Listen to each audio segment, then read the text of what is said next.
السلام علیکم ایمینہ، خیریت سے ہیں؟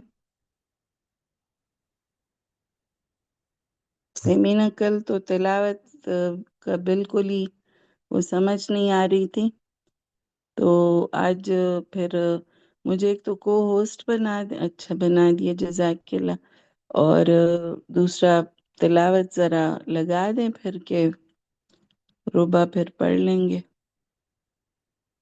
اور ملیحہ آئی ہوئی ہے نا؟ ہاں ملیحہ ہیں، بس انشاءاللہ جی تلاوت لگا دیں۔ السلام علیکم۔ السلام علیکم ورحمۃ اللہ۔ وعلیکم السلام۔ جی میری شبنم آپا تیمینہ سے پھر بات شروع ہوئی ہے، کر لیتے ہیں؟ انہوں نے ہاں ریکارڈنگ کا کہا ہے کہ لگا دے، وہ بس 1 سیکنڈ بھیج رہی ہیں، میں لگا رہی ہوں، بس 1 منٹ مجھے۔ اچھا ٹھیک ہے انشاءاللہ۔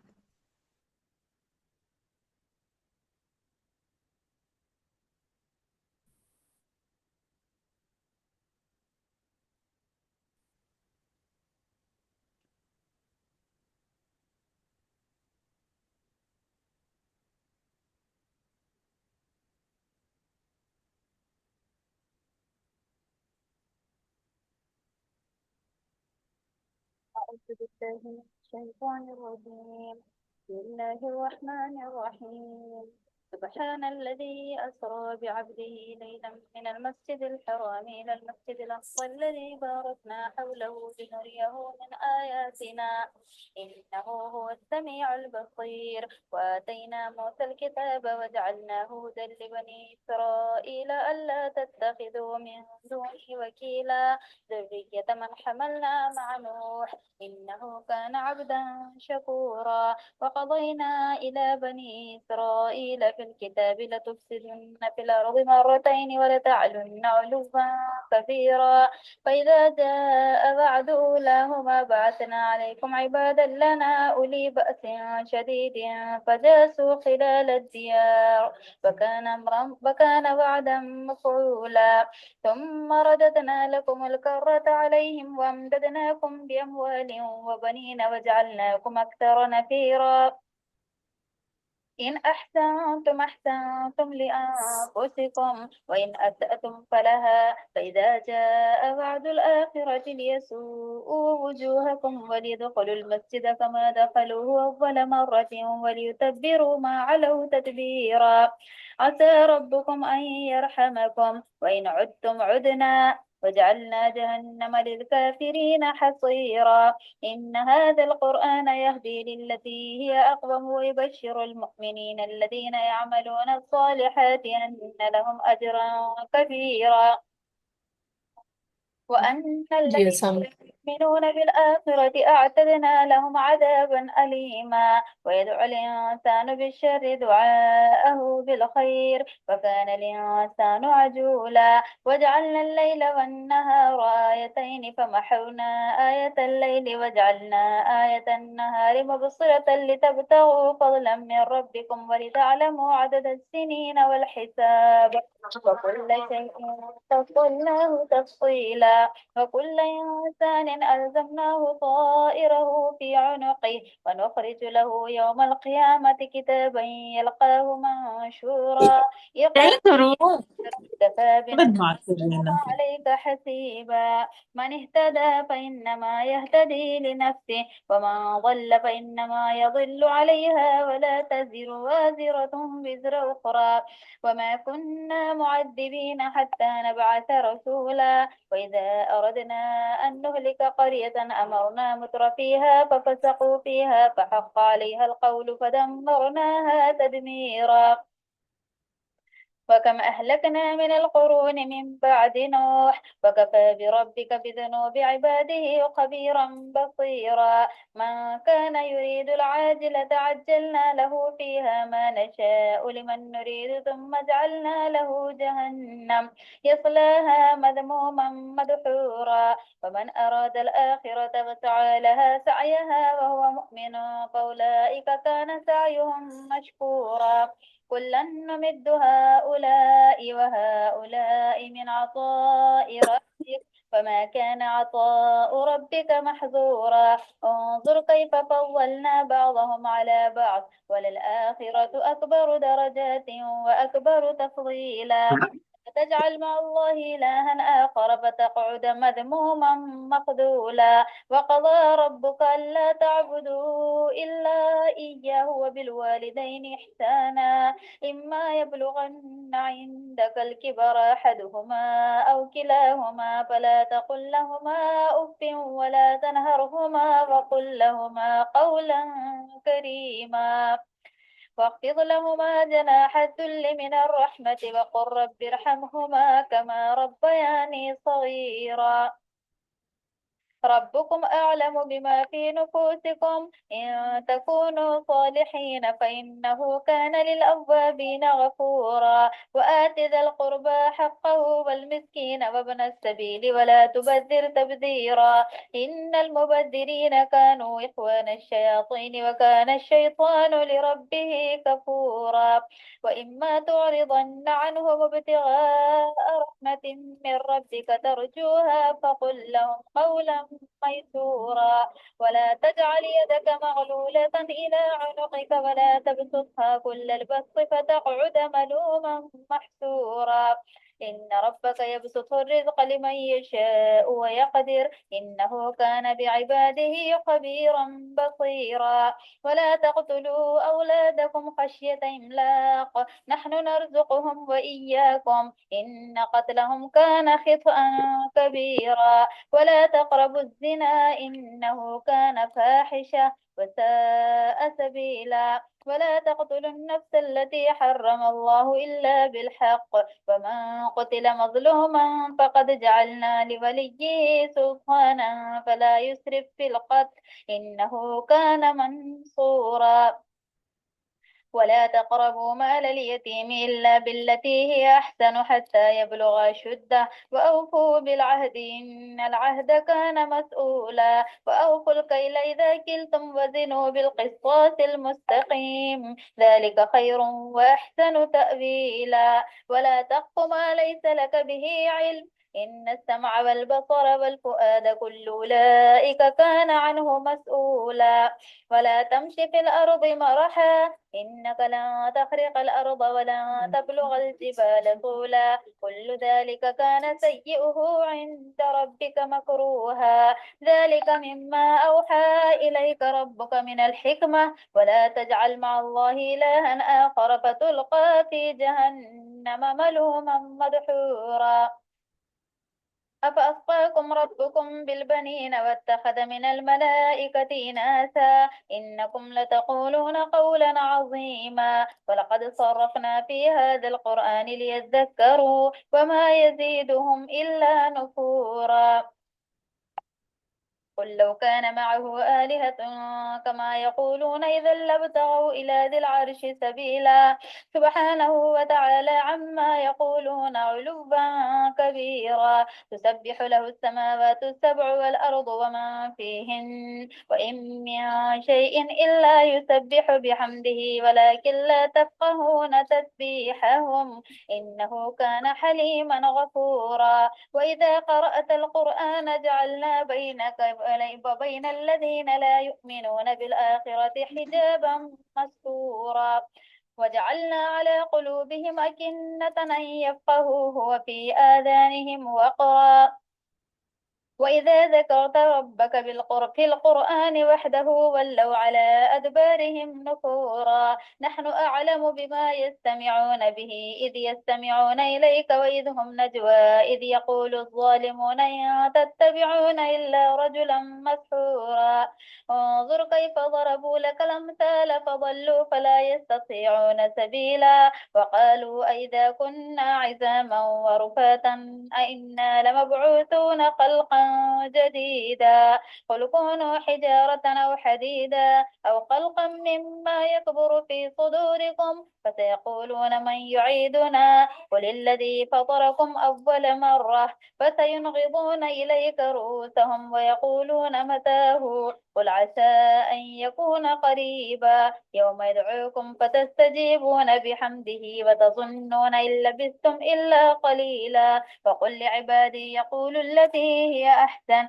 إن الشيطان ينزغ بينهم إن الشيطان كان للإنسان عدوا مبينا.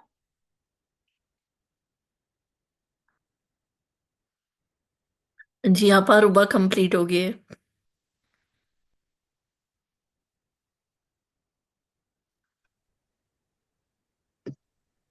سمیان. مولانا کو چائے پلا دو. ہاں جی، میرا میرا مائک میوٹ ہو گیا ہوا تھا. جی اچھا، آج انشاءاللہ 15واں پارہ ہمارا نصف قرآن بھی الحمدللہ مکمل ہو جائے گا. تو میں ملیحہ کو دعوت دیتی ہوں. ملیحہ ہماری استنبول سے ہیں اور کبھی دبئی ہوتی ہیں ماشاءاللہ اور کبھی استنبول، لیکن ان کی والدہ کی طبیعت خراب ہے تو آج کل کراچی آئی ہوئی ہیں. ہم ان کی والدہ کے لیے دعا گو بھی ہیں. اللہ تعالیٰ ان کا سایہ ان کے اوپر ایمان اور صحت کے ساتھ سلامت رکھے. ان کی شفائے کامل عاجلہ کے لیے بہت ساری دعائیں. ملیحہ پھر آپ شروع کر لیں. جی آپا. اور دعا کی درخواست ہے، جب کلاس ختم ہو جائے گی تو انشاءاللہ میری بہت ہی ایک پیاری سہیلی سندھ اسمبلی کی MP بھی رہ چکی ہیں وہ آج فوت ہو گئی ہیں. اور مجھے وہ موت اتنی زیادہ قریب محسوس ہو رہی ہے اس کے جانے سے کہ میں کہتی ہوں کہ بس وہ مجھ سے چھوٹی تھی اور بس جلدی اپنے رب کے پاس چلی گئی. بڑی ایک توانا آواز تھی سندھ سے اسلام کی اور پاکستان سے محبت کی خاطر. تو بس ہم ان کے لیے بھی پھر دعا گو ہوں گے انشاءاللہ کلثوم نظامانی کے لیے. تو ملیحہ آپ شروع کر لیں. جی آپا. اعوذ باللہ من الشیطان الرجیم بسم اللہ الرحمن الرحیم. سورہ بنی اسرائیل مکی سورہ. سورہ بنی اسرائیل کے اندر جو پہلی آیت ہے ہمارے پاس، پاک ہے وہ جو لے گیا ایک رات اپنے بندے کو مسجد حرام سے دور کی اس مسجد تک جس کے ماحول کو اس نے یعنی اللہ نے برکت دے رکھی ہے، تاکہ اسے اپنی کچھ نشانیوں کا مشاہدہ کرائے. حقیقت میں وہی ہے سب کچھ سننے اور دیکھنے والا. واقعہ معراج کی طرف اشارہ ہے کہ اللہ تعالیٰ اپنے بندے رسول اللہ صلی اللہ علیہ وسلم کو مسجد حرام سے مسجد اقصیٰ تک لے گئے. یہ دیکھو قرآن کو جب بھی ہم پڑھیں گے ہمیں احساس ہوگا کہ بہت سی غیب کی خبریں اللہ تعالیٰ نے قرآن کی آیات کے ذریعے ہم تک پہنچائیں. ورنہ ہم میں سے کون ہے جس نے دیکھا ہو کہ آپ صلی اللہ علیہ وسلم گئے اور پھر جنت کیسی ہے اور دوزخ کیسی ہے. یہ تو آپ صلی اللہ علیہ وسلم کے ذریعے اللہ تعالیٰ نے غیب کی خبریں ہم تک پہنچائیں کہ جہنم ایسی ہے. جہنم میں ایک کیس آپ صلی اللہ علیہ وسلم نے دیکھا کہ ایک آدمی ہے، اس کا اتنا بڑا سا پیٹ ہے اور اس پیٹ کے اندر جو ہے نا وہ انتہائی خطرناک جو ہے وہ جانور اور کیڑے اس کے اندر موجود ہیں اور وہ تکلیف سے تڑپ رہا ہے وہ آدمی. تو پھر ظاہر سی بات ہے ذہن میں سوال اٹھا کہ یہ اس نے کیا کیا تھا ایسا جو اس کو یہ انجام ہوا. تو بتایا گیا کہ یہ سود خور تھا. پھر ایک جو ہے وہ ایک کیس یہ بھی ہمارے سامنے آیا کہ وہ دیکھا آپ صلی اللہ علیہ وسلم نے جہنم میں کہ ایک انتہائی تازہ کھانا موجود ہے پاس میں، لیکن وہ آدمی جو ہے نا بالکل ہی سڑا ہوا گوشت کھا رہا ہے. آپ صلی اللہ علیہ وسلم نے پوچھا یہ کیا، یعنی اچھی جو چیز ہے وہ کیوں نہیں کھا رہا؟ تو بتایا گیا کہ حلال رشتوں سے فائدہ اٹھانے کے بجائے باہر کے حرام رشتوں میں یہ شخص جو ہے وہ انوالو رہتا تھا. تو اس کا یہ انجام ہوا کہ ایک اچھی چیز، ایک حلال حق حلال کی بیوی یا بیوی کے پاس شوہر موجود تھا، لیکن اس میں دلچسپی لینے کے بجائے باہر جو ہے نا وہ اپنی غلط کاروائیوں میں تھا، تو اس کی یہ سزا تھی. اسی طرح جہنم میں آپ صلی اللہ علیہ وسلم نے دیکھا کہ عورتوں کی تعداد جو ہے وہ نسبتاً زیادہ ہے. یہ غیب کی باتیں ہیں، مطلب ہم نے تو نہیں دیکھا نا، اللہ تعالیٰ نے غیب کی باتیں ہم تک پہنچائیں کہ دیکھو ایسا ایسا ہونے والا ہے تو تم اپنی فکر کر لو. آپ صلی اللہ علیہ وسلم نے پھر اس مسئلے کا حل بھی بتایا کہ دیکھو تم خواتین جو ہے نا وہ صدقہ زیادہ دیا کرو، اور چاہے آدھی کھجوری کیوں نہ ہو تمہارے پاس دے دیا کرو. تو اس سے جو ہے نا وہ جہنم سے چھٹکارے کی کوئی نہ کوئی سبیل بنتی رہے گی. تو قرآن ایک ایسی نعمت ہے ہمارے پاس کہ جس کے ذریعے غائب کی خبریں اللہ تعالیٰ نے ہم تک پہنچائی ہیں کہ تم یوں کر لو گے تو یوں ہو جائے گا، اور اگر اس فلاں چیز سے تم بچ جاؤ گے تو یوں تمہاری خیر ہو جائے گی۔ تو اللہ تعالیٰ یہاں ہمیں غیب کی خبر کی طرف اشارہ کر رہے ہیں کہ مسجد حرام سے مسجد اقصی کی طرف گئے، اور پھر وہاں پہ ہم نے یہ بھی احادیث میں پڑھا کہ وہاں جو ہے وہ انبیاء کی امامت کی ہمارے پیارے نبی نے، جس سے ہمیں یہ پتہ چلا کہ آج جو امت مسلمہ ہے وہ ایک امام کی شکل رکھتی ہے باقی دوسری قوموں کے اوپر، کیونکہ ہمارے نبی نے پچھلے تمام انبیاء کو امامت کرائی، تو ان کی نسبت سے آج ہم امت مسلمہ، جس کو قرآن میں اللہ تعالیٰ نے امت وسط کہا، امام کی حیثیت رکھتے ہیں ہم، آگے لیڈنگ پوزیشن ہمارے پاس ہے کہ باقی تمام امتوں کے اوپر۔ لیکن بات وہی ہے کہ ہمیں اپنے اسٹیٹس کی خود ہی اس طرح سے شعور نہیں ہے، لیکن اللہ کرے کہ ہمیں اپنی جگہ، اپنے اسٹیٹس کا شعور حاصل ہو جائے تاکہ ہم اس جگہ کا حق ادا کر سکیں۔ پھر آگے اللہ تعالیٰ نے اس سورہ کے اندر بنی اسرائیل کے اوپر 2 بار عذاب بھیجے، اس کا ذکر کیا، اور تیسری بار کے لیے اللہ تعالیٰ نے یہ وارن کیا بنی اسرائیل کو کہ قرآن کے نزول کے بعد بھی اگر تمہاری یہی روش رہی تو پھر کیا ہوگا، دنیا میں بھی تمہارے اوپر عذاب مسلط کیا جائے گا اور آخرت میں بھی بنی اسرائیل کے لیے۔ پھر آگے اللہ تعالیٰ نے اس سورہ کے اندر ابلیس کا ذکر کیا کہ ابلیس نے اللہ تعالیٰ سے کہا کہ میں جھکوں اس کے آگے، یہ جو مخلوق آپ نے بنائی ہے مٹی سے، میں اس کے آگے جھکوں؟ تو ایک تکبر کیا، اور تکبر کے بارے میں ہمیں پتہ ہے نا، کئی بار ہماری نظر سے گزری ہے یہ حدیث کہ اللہ تعالیٰ نے، حدیث قدسی کہ اللہ تعالیٰ نے فرمایا کہ تکبر میری چادر ہے، جو اس کو گھسیٹے گا میں اس کو ذلیل و خوار کر دوں گا۔ اور ہم دیکھیں کہ شیطان کو اللہ نے کیسا ذلیل و خوار کیا جب اس نے تکبر کیا۔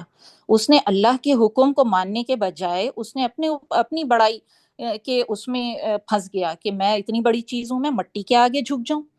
مٹی کے آگے جھکنا یا نہ جھکنا اصل مسئلہ نہیں تھا، اصل مدعا یہ تھا کہ اللہ تعالیٰ کی بات ماننا یا نہ ماننا۔ اس نے اللہ تعالیٰ کی بات کو نہ مان کے تکبر کا اظہار کیا، اور اللہ تعالیٰ نے اس کو ذلیل و خوار کر دیا کہ تکبر اللہ کی چادر ہے، یہ اسی کو زیب دیتی ہے۔ پھر شیطان نے اللہ تعالیٰ سے کہا، شیطان کی جو بات ہے وہ بھی اللہ تعالیٰ نے یہاں ہمیں بتائی کہ اس نے کیا کہا اللہ تعالیٰ سے۔ اس نے کہا کہ میں تیری یہ جو مخلوق ہے انسان، اس میں سے ایک بڑی تعداد کو، بلکہ ان سب کو جڑ سے اکھاڑ دوں گا۔ لَأَحْتِكُنَّ کا مطلب ہے جڑ سے اکھاڑ دوں گا میں انہیں۔ تو اللہ تعالیٰ نے کہا کر لو پھر تمہیں جو کرنا ہے، یعنی ان کے اوپر جو ہے نا اپنی فوجیں دوڑا کے لے آؤ، اور ان کے مال میں سے بھی اپنا حصہ نکالنا چاہو تو نکالو، اور ان کی اولاد میں سے بھی کوئی حصہ تم نکال سکتے ہو تو نکال کے دیکھو، لیکن یہ یاد رکھنا کہ میرے جو نیک بندے ہوں گے وہ تمہارے بہکاوے میں نہیں آئیں گے۔ ہماری امی اگر کبھی ہمیں کہہ دے نا کہ نہیں بھائی جو کچھ بھی کر لو، میری بچی تو بھائی ایسی نہیں ہے بلکہ ایسی ہے، تو اگر ہم ویسے نہیں بھی ہوتے نا تو ہم اپنی امی کی بات کا بھرم رکھنے کے لیے پھر ویسے بن کے دکھاتے ہیں۔ تو اللہ تعالیٰ نے شیطان کے سامنے ایک چیلنج رکھا کہ جو کرنا ہے کر لو، لیکن میرے کچھ نیک بندے ہوں گے جو تمہارے بہکاوے میں کسی صورت آئیں گے ہی نہیں۔ تو اللہ تعالیٰ نے دشمن، جو ہمارا دشمن ہے، اس کے سامنے چیلنج کر کے میرے اور آپ کے بارے میں، میرے اور آپ کی اس میں جو ہے نا وہ بات کی، تو ہمیں چاہیے کہ ہم آگے بڑھ کے اللہ تعالیٰ کے احکامات کو یوں اپنے عمل میں ڈھال لیں کہ واقعی شیطان کی کوئی چال ہم پر نہ چل سکے۔ اللہ نے جو ہم پر رکھ کے یہ بات کی تو اس کی بات کا ہم بھرم رکھ لیں۔ اور آپ کو پتہ ہے کہ اگر انسان اللہ کے لیے ذرہ کوئی نیکی کرتا ہے، اللہ کو راضی کرنے کے لیے، اللہ کو خوش کرنے کے لیے، اور شیطان سے کی دشمنی کو بھانپ کے اور اس سے دور بھاگتا ہے، اللہ تعالیٰ ڈھیروں ڈھیر اجر اس کے لیے جو محفوظ فرما دیتا ہے۔ پھر یہاں پہ اللہ تعالیٰ نے بار بار اس سورہ میں وکیل، اپنے نام وکیل کا ذکر کیا وکیل کا مطلب ہوتا ہے کسی بھی معاملے کو سنبھال لینے والا. مطلب وکیل کون ہوتا ہے؟ جس کو ہم اپنا بالکل ہی بگڑا ہوا معاملہ اس کے حوالے کر کے ہم جو ہے نا مطمئن ہو جاتے ہیں کہ یہ کام بن جائے گا. تو اللہ تعالیٰ فرما رہے ہیں کہ اللہ وکیل ہے، اس سے بڑھ کے اور کون ہے جس پر تم بھروسہ کرو. تو حقیقتاً اپنے تمام معاملات انسان اللہ کے حوالے کر دے، اپنی سی کوشش کرے اور پھر انجام کار اللہ کے حوالے کر دے، اور پھر دیکھے کہ اللہ تعالیٰ کیسے زبردست نتائج جو ہے وہ برآمد کرتا ہے. بعض اوقات ہاتھ کے ہاتھ نتائج آ جاتے ہیں، اور بعض اوقات تھوڑا ٹھہر کے ہمیں نتیجے ملتے ہیں، لیکن اللہ کے ہاتھ میں جو معاملہ بھی دے دو وہ سنور جاتا ہے. تو اللہ کو ہم اگر اپنا وکیل بنا لیں تو دنیا بھی سنور جائے، اور آخرت کے معاملات اور کٹھن جو مشکلیں ہیں وہ بھی جو ہے نا وہ سلجھ جائیں. پھر یہاں پہ اللہ تعالیٰ نے یہ اپنے یہاں پہ ایک رکوع ایسا بھی ہے جس کے اندر اللہ تعالیٰ نے اسلامی ریاست کے کچھ اصول و ضوابط ہمیں بتائے ہیں. اس کے اندر اللہ تعالیٰ نے ہمیں بتایا کہ اللہ کے ساتھ کوئی دوسرا معبود نہ بناؤ، ورنہ تیرے رب نے فیصلہ کر دیا ہے کہ تم لوگ کسی کی عبادت نہ کرو مگر صرف اس کی. اور اللہ نے اپنا ذکر کرنے کے فوراً بعد والدین کا ذکر کیا کہ والدین کے ساتھ نیک سلوک کرو، اگر تمہارے پاس ان میں سے کوئی ایک یا دونوں بوڑھے ہو کر رہیں تو انہیں اف تک نہ کہو. اف کے اندر صرف یہ اف ہی نہیں آتا، اف کے اندر بہت ساری چیزیں سمٹ جاتی ہیں. تیز نظر سے دیکھنا، ایک دم گردن گھما کے دیکھنا، اور کیا ہوں کر دینا، اور اس طرح کی ہر وہ چیز جو ہمارے والدین کا دل دکھا دے، یعنی اس میں سے باریک جیسچر جو ہو سکتا ہے، یعنی اف برابر بھی وہ اپنے والدین کے ساتھ مت کرو. نہ انہیں جھڑک کے بات کرو، نہ بلکہ ان سے احترام کے ساتھ بات کرو، نرمی اور رحم کے ساتھ ان کے سامنے جھک کے رہو، اور دعا کرتے رہو کہ رب ارحمہما کما ربیانی صغیرا، کہ اللہ تو ہی ان پر رحم فرما جیسا کہ انہوں نے ہمارے ساتھ ہمارے بچپن میں رحمت کا معاملہ کیا. کیونکہ حقیقتاً ہمارے اندر تو وہ استطاعت ہی نہیں ہے کہ ہم جو ہے وہ اپنے والدین کی شکر گزاری میں کچھ کر لیں. اگر ہم اپنے کندھوں پر بٹھا کے تپتی دھوپ میں اپنے والدین کو خانہ کعبہ کے گرد لے کر گھومے، تب بھی ایک رات کا ان کا جو ہے وہ احسان ہم نہیں اتار سکتے. تو اللہ تو ہی ان کے اوپر رحمت نازل فرما، ان کی صحت کے معاملے میں، ان کی زندگیوں اور ان کے رزق کے معاملے میں، ہر معاملے میں تو ہی ان کے اوپر اپنی رحمت نازل فرما، کہ جیسا کہ انہوں نے اپنی رحمتوں میں ہمیں سمیٹا تھا جب ہم بالکل چھوٹے سے تھے. پھر آگے اللہ تعالیٰ نے ہمیں یہ بتایا کہ رشتہ داروں کے ساتھ رشتہ داروں کا حق ادا کرو، مسکین کا حق ادا کرو، مسافروں کا حق ادا کرو، فضول خرچی نہ کرو. فضول خرچ لوگ شیطان کے بھائی ہیں. یہ تمام وہ باتیں ہیں جو کہ ایک اسلامی ریاست کے اندر ہونا چاہیے. مطلب یہ جو نیکیاں ہیں، یہ جو چیزیں ہیں، ایک اسلامی ریاست میں غالب ان کی نظر آنا چاہیے کہ ہر طرف لوگ رشتہ دار ایک دوسرے کے حقوق ادا کر رہے ہیں، ہر طرف جو ہے وہ مساکین کا خیال رکھا جا رہا ہے، اور مسافروں کا حق ادا کیا جا رہا ہے. اور پھر فضول خرچی نہیں کرتی عوام، یعنی کہ ریاست کے اندر عوام، کسی بھی ملک کے اندر عوام جو ہے وہ فضول خرچی سے بچ رہی ہے. اللہ تعالیٰ نے اس کی یہ ایک شکل بھی بتا دی کہ اگر فضول خرچی کرو گے تو پھر شیطان کے بھائی ہو جاؤ گے. اور پھر جو ہے وہ آگے اللہ تعالیٰ بتا رہے ہیں کہ اگر تمہارے ہاتھ خود بھی تنگ ہیں اگر، اور تمہیں کترانا ہو اپنے رشتہ داروں سے، مسکینوں سے، مسافروں سے، تو پھر ان سے نرم جواب دو. دھتکارنا پھر بھی نہیں ہے کہ نہیں بھائی نہیں ہمارے پاس نہیں ہے یا کچھ، وہ اس طرح کی بات نہیں، بلکہ نرم جواب دو کہ ان کی عزت نفس کے اوپر شاق نہ گزرے. نہ تو اپنے ہاتھ گردن سے باندھے رکھو کہ بالکل ہی کنجوس ہو جاؤ، اور نہ ہی اس کو بالکل کھلا چھوڑ دو اپنے ہاتھوں کو کہ فضول خرچ ہو جاؤ. ٹھیک ہے. اللہ تعالیٰ جو ہے وہ ایسے لوگوں کو کہ ملامت زدہ اور عاجز ہو کے رہو. تیرا رب جس کے لیے چاہتا ہے رزق کو شادہ کر دیتا ہے، اور جس کے لیے چاہتا ہے رزق میں تنگی کر دیتا ہے. اللہ تعالیٰ ہم سب کے رزق میں برکت اور کشادگی عطا فرمائے. وہ اپنے بندوں کے حال سے بہت باخبر ہے. اپنی اولاد کو افلاس کے اندیشے سے قتل نہ کرو. بہت ٹرینڈ ہے نا کہ بس بچے دو ہی اچھے، اور اب تو وہ دو کرتے کرتے بھی ایک پہ ہی پہنچ گیا معاملہ.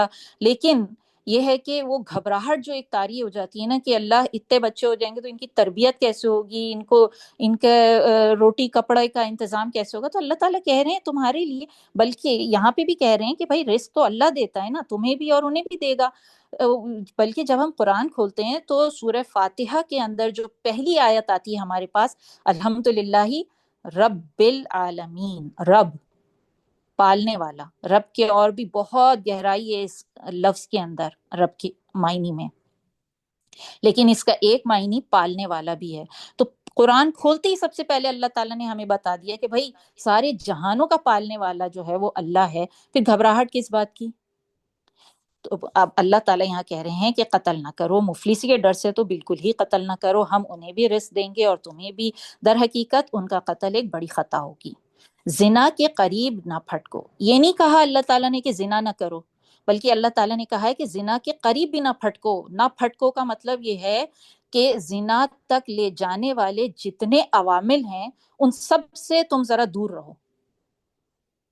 بہت سے عوامل ہیں، پہلے کانوں کے ذریعے کچھ ہوتا ہے، پھر آنکھیں ٹھنڈی ہوتی ہیں، پھر اس کے بعد دماغ جو ہے نا پروسیس کرنا شروع کرتا ہے، اور پھر زبان کھلتی ہے، اور پھر وہ آگے سے آگے بڑھتے بڑھتے معاملہ بالکل ہی خراب ہو جاتا ہے۔ تو اللہ تعالیٰ یہ کہہ رہے ہیں کہ بھائی زنا کے طرف جانے والے جتنے عوامل ہیں ان سے بھی تم اپنے آپ کو بچاؤ۔ اور اس کے لیے میں آپ کو بتاؤں کہ ایک دفعہ آپ صلی اللہ علیہ وسلم و حضرت ابو بکر کہیں سے گزر رہے تھے، اور جو ہے جہاں سے گزر رہے تھے وہاں پہ کچھ موسیقی کے آلات بج رہے تھے۔ آپ صلی اللہ علیہ وسلم اور حضرت ابو بکر نے دونوں نے ایک دوسرے کی طرف دیکھا، اور پھر اس کے بعد اپنے کانوں میں انگلیاں ٹھونسی اور بھاگے۔ یعنی آپ صلی اللہ علیہ وسلم کے ایمان سے زیادہ اور کس کا ایمان مضبوط ہوگا؟ حضرت ابو بکر کے ایمان کی تو تعریف کتنی کی گئی ہے نا، آپ صلی اللہ علیہ وسلم نے کس قدر حضرت ابو بکر کے ایمان کی تعریف کی ہے کہ جنت میں سارے دروازوں سے جن کو پکارا جائے گا وہ حضرت ابو بکر ہوں گے۔ ظاہر سی بات ہے کیسا مضبوط ایمان تھا، اس کے باوجود انہوں نے یہ کانفیڈنس نہیں دکھایا کہ موسیقی ہے ہمارے اوپر کیا فرق پڑ جائے گا، بلکہ کانوں میں انگلیاں ٹھوسی اور بھاگے۔ تو وہ کہاں اور ہم کہاں؟ تو ہمیں بھی یہ عوامل ہیں، بہت سارے عوامل ہیں، جس میں سے ایک جو ہے وہ یہ ہے کہ انسان موسیقی سے ذرا دور ہی رہے، کیونکہ موسیقی ہم سب کو سائنس کے پوائنٹ آف ویو سے بھی پتہ ہے ایسے ہارمونز ریلیز کرتی ہے اور ایسی بے حسی انسان کے اندر پیدا کرتی ہے کہ اس کو پتہ ہی نہیں چلتا وہ کدھر کس ٹریک پہ چڑھ گیا ہے۔ پھر اس کے بعد ظاہر سی بات ہے ویڈیوز کے اندر آنے والے فضول سین جو آنکھوں کے ذریعے سے ہمارے دماغ تک پہنچتے ہیں، اور پھر دماغ پروسیس کرنا شروع ہوتا ہے وہ فضولیات کی طرف۔ تو اللہ تعالیٰ ہمیں کہہ رہے ہیں کہ ان تمام عوامل سے بھی بچو جو زنا کی دروازے کھولتا ہے، وہ بہت برا فعل ہے اور بڑا ہی برا راستہ ہے۔ قتل نفس کا ارتکاب نہ کرو جسے اللہ نے حرام کیا ہے مگر حق کے ساتھ۔ حق کیا ہے؟ حق یہ ہے، دو ہی باتیں پیچھے گزر چکی ہیں، یہ والی بات بھی، کہ قتل کے معاملے میں دو ہی جگہوں پہ اجازت ہے قتل کی، ایک تو قتل کے بدلے قتل، اور دوسرا دین کے معاملے میں فساد مچانے والوں کا قتل۔ یعنی کہ یہاں تک لڑو کہ فتنہ باقی نہ رہے۔ تو دین کے معاملے میں جو فتنے کھڑے کرتے ہیں ان کا قتل بھی جائز ہے، لیکن قتل کون کرے گا؟ میں اور آپ تھوڑی کریں گے۔ ہمیں اگر کوئی نظر آ گیا کہ اس فلاں نے جو ہے وہ فلاں کو قتل کیا ہے، اب میں جا کے اس کو کر دوں، یہ ہماری انفرادی کرنے کے کام نہیں ہے۔ اس کے لیے ایک اچھی صاف ستھری اور خوف خدا رکھنے والی اور قرآن و سیرت رسول کا علم رکھنے والی ایک حکومت چاہیے، ایک گورنمنٹ چاہیے۔ وہ یہ والی فیصلے کرے گی کہ کس کو قتل کیا جائے، کس کے ہاتھ کاٹے جائیں اور کس کو جیل میں ڈالا جائے۔ یہ سب باتیں یہ میرے اور آپ کا نہیں ہے، یہ ایسی ہدایات ہیں جس کے لیے ایک اسلامی ریاست کا ہونا ضروری ہے۔ تو ہماری ذمہ داری کیا بنتی ہے؟ اب ہم وزیر اعظم تو ہے نہیں، ہم کوئی بادشاہ تو ہے نہیں کہ جو ہے وہ اب ہم قرآن کی ان آیات کو یا تو اگنور کر دیں، یہ بھی نہیں ہو سکتا۔ لیکن ہمارے کرنے کا کام کیا ہے کہ ہم ایسی ریاست کو اوپر لانے کے لیے اپنی سی کوشش کر دیں کہ جو ان آیات کی روشنی میں ایک اسلامی ریاست تشکیل دے۔ آگے اللہ تعالیٰ نے اس میں فرمایا جو ایک نقطہ جو ہمارے پاس نکل کے آتا ہے، جو شخص مظلومانہ قتل کیا گیا ہو اس کے ولی کو ہم نے قصاص کے مطالبے کا حق دیا ہے. تو قصاص کی بات بھی ہم جو ہے نا وہ پیچھے پڑھ کے آ چکے ہیں. مال یتیم کے پاس نہ پھٹکو. نہ پھٹکو کا مطلب نہ آپ سمجھ جائیں کہ مطلب مال یتیم کو ہڑپ نہ کرو، یہ نہیں کہا، بلکہ کہا کہ پھٹکو ہی نہ. ان عوامل سے بھی بچو جو مال یتیم پر ہاتھ صاف کرنے کے دروازے کھولیں، تو دور رہو. احسن طریقے سے یہاں تک کہ وہ اپنے شباب کو پہنچ جائیں. عہد کی پابندی کرو، بے شک عہد کے بارے میں تم سے جواب دہی ہوگی. پیمانے دو تو پورا بھر کے دو، تولو تو ٹھیک ترازو سے تولو.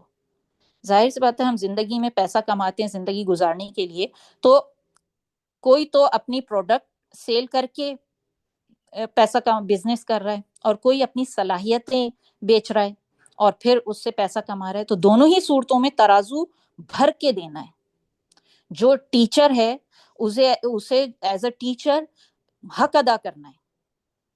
جو بزنس مین ہے، جو راشن بیچ رہا ہے، جو ڈاکٹر ہے، جو دوائیں دے رہا ہے، اس کو اپنے اس جو ہے نا اسٹیج جو بھی اللہ تعالیٰ نے اس کو دیا ہوا ہے معاشی لحاظ سے، جہاں بھی وہ جس اسٹیج پر بھی کام کر رہا ہے وہاں پہ اس کو پوری ایمانداری کا حق ادا کرنا ہے.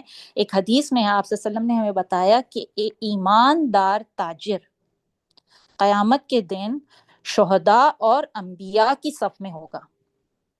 تو ترازو پیمانے جب بھر کے دیے جائیں گے اور کسی کو اس کے ترازو میں اور اس کے معاملے میں ناپ تول میں گھاٹا جب ہم نہیں کریں گے، ڈنڈی نہیں ماریں گے، تو یہ ایک کام کر دینے سے انبیاء اور شہداء کی صف میں جگہ مل جائے گی. آگے اللہ تعالیٰ فرما رہے ہیں کہ اچھا یہ وہ ہمارے تمام جو ہے وہ پورے ہوئے. زمین میں اکڑ کر نہ چلو، تم نہ زمین کو پھاڑ سکتے ہو اور نہ پہاڑوں کی بلندی کو پہنچ سکتے ہو. یہ سارے کام جب تم اپنے اندر ڈال لو نا، کہ کسی کو قتل بھی نہیں کر رہے ہو، اور پھر جو ہے نا وہ مال یتیم کا بھی تمہارے اندر لحاظ ہے، عہد کے بھی تم پاس رکھتے ہو، اور والدین کے ساتھ بھی تمہارا اچھا سلوک ہے، تمہیں کتنے اچھے انسان بن گئے ہو، تو پھر اکڑ نہ آ جائے تمہارے اندر. اکڑ کے نہ چلنا کہ زمین کو پھاڑ نہیں سکتے، نہ ہی پہاڑوں کی بلندی کو پہنچ سکتے ہو. تو شیطان کی بھی اسی لیے ہوئی تھی نا خرابی، کہ وہ ایک اتنا اچھا بن گیا تھا کہ اس کو فرشتوں کی صف میں جگہ مل گئی تھی، اتنا وہ نیک ہو گیا تھا. اور اسی نیک نامی نے جو ہے نا اس کے اندر تکبر پیدا کر دیا کہ میں بہت بڑی چیز ہوں، میں تو استاد ہوں، میں تو فلاں ہوں، میں تو عابد ہوں. اور پھر وہ اکڑ گیا مٹی کے سامنے، اس نے جھکنے سے منع کر دیا. دراصل مٹی کے سامنے جھکنا مدعا نہیں تھا، مدعا اللہ تعالیٰ کی فرما برداری کرنا تھا، اور وہ نہیں کر سکا، تکبر کیا. تو اللہ تعالیٰ کہہ رہے ہیں جب ایک اتنے اچھے انسان تم بن جاؤ تو پھر تکبر نہ کرنا، اکڑنا مت. کہ بہرحال عاجزی اور انکساری اللہ تعالیٰ کو سب کے اندر جو ہے نا انسان ایک مومن کے اندر انتہائی پسندیدہ وصف ہے. اس میں اللہ تعالیٰ نے ایک ہمیں یہ بھی بتایا کہ فجر میں جو تم قرآن پڑھتے ہو وہ مشہود ہے، اس کے اوپر اللہ تعالیٰ اس کے اوپر فرشتے گواہ ہوتے ہیں. اب یہ بھی دیکھیں کیسی غیب کی خبر ہے، ہمیں تو کبھی پتہ نہ چلتا کہ فجر کے ٹائم پہ جو ہے وہ فرشتے ہماری قرآن پڑھنے کے اوپر گواہ ہو جاتے ہیں، کھڑے ہو جاتے ہیں اور سنتے ہیں اور اس کے اوپر گواہ بن جاتے ہیں.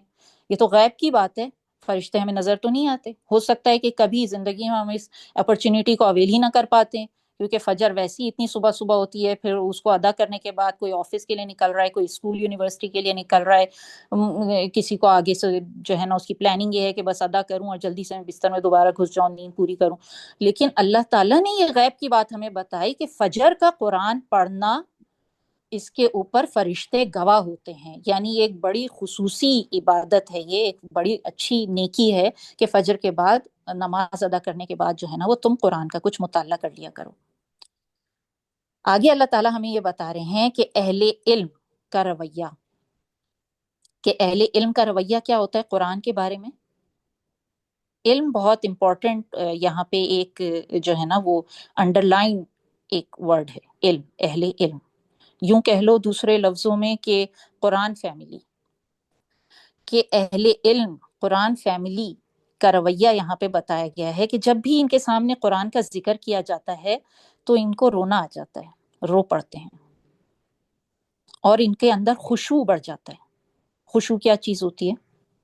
خشوع یہ ہوتا ہے کہ اس طرح سے عبادت کرو، اللہ کے سامنے عبادت کو پیش کرو کہ تم اللہ کو دیکھ رہے ہو، لیکن اگر یہ فیلنگ تمہیں نہ آئے کہ تم اللہ کو دیکھ رہے ہو تو ایٹ لیسٹ یہ فیلنگ اپنے اندر پیدا کرو کہ اللہ مجھے دیکھ رہا ہے.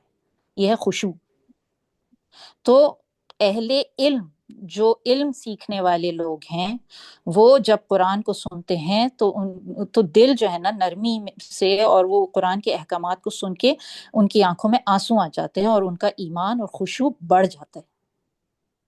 ہماری جو ہے وہ سورہ بنی اسرائیل کے موٹے موٹے نکات، وقت ظاہر سے یہ دور قرآن ہے اور اس میں بھی دور قرآن میں بھی ایک مختصر خلاصے کے ساتھ ہم یہاں چلتے ہیں، تو یہ ہماری سورہ بنی اسرائیل کے اہم موٹے موٹے نکات سامنے آ گئے، ہماری یہ مکمل ہو گئے. اب ہم آگے چلتے ہیں.